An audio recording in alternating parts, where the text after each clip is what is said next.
1980 Zoids, let's go.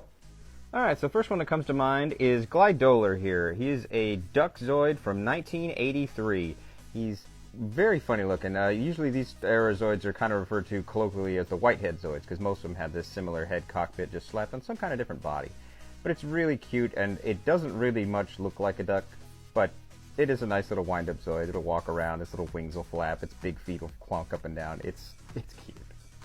Over here, he's a little bit hard to see. I'm working on making these hangers a bit taller, and I'm going to add some lights so they're a little bit easier to see. But that white shield liger over there is the OJR Shield Liger MK2. It came out in 1988. Mine is incomplete. I mean, he has all his parts, but they're not all from the original one. The guns on his back, you can see they're gray. They're supposed to be gold like his feet and teeth. Maybe one day I'll find a junk lot with his missing parts in it. That'd be really nice. Cruising back to the glass case, over here we have King Liger, the OJR version, even with his cool special backpack. This is from the Great Up line of Zoids. He's from 1989. He's looking fantastic. I mean, I'm not a huge fan of gold chrome, but you know what? Against the red and white, it actually kind of works. I like it. And I know I have an OJR Storch laying around here. He's usually up there, but I took a lot of the flying units down from there to refurbish the floor.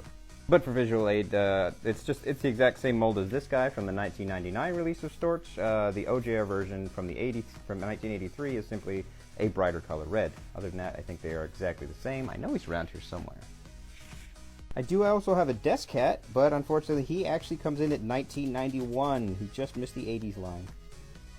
Same with that King Gojulus over there. 1991, just missed being an 80s Zoid.